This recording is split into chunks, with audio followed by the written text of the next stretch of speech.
Mes chers, salam alaykoum.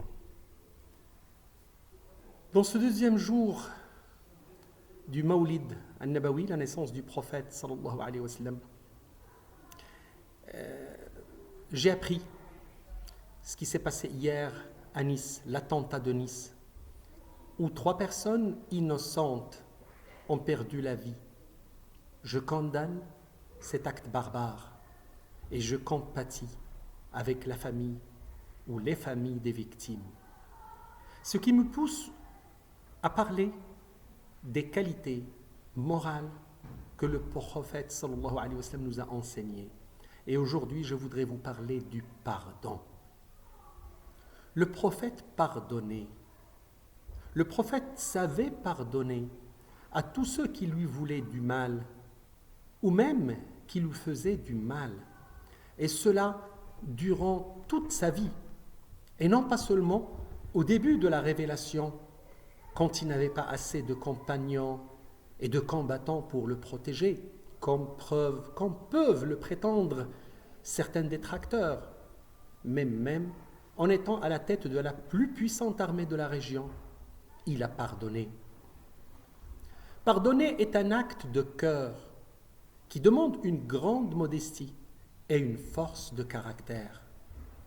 Ce n'est pas être faible que de tourner la page, mais bien au contraire, c'est être conscient de son devenir après la mort et être conscient que le lourd fardeau de la rancune et de la rancœur ne fait que nous éloigner de notre Seigneur.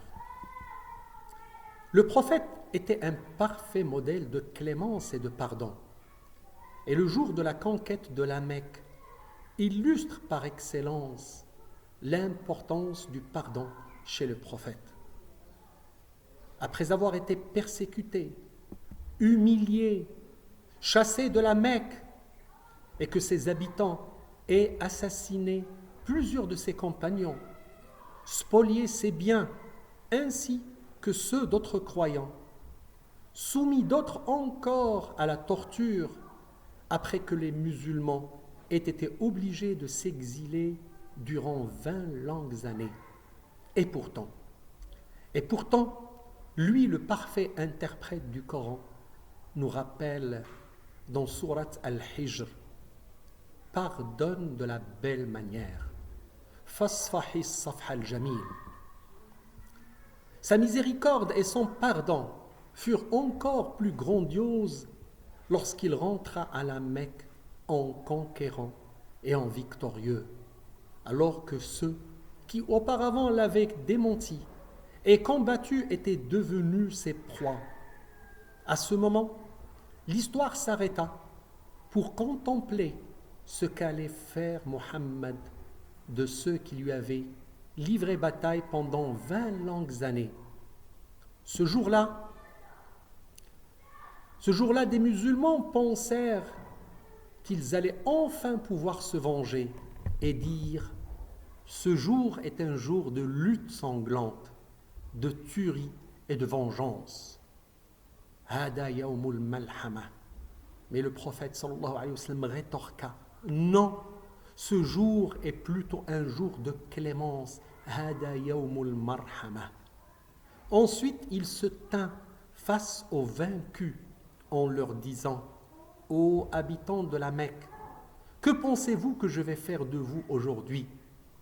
Ils répondirent « Du bien, car tu es un frère généreux, fils d'un frère généreux. » Le prophète reprit « Je vais vous dire ce que Joseph avait dit à ses frères.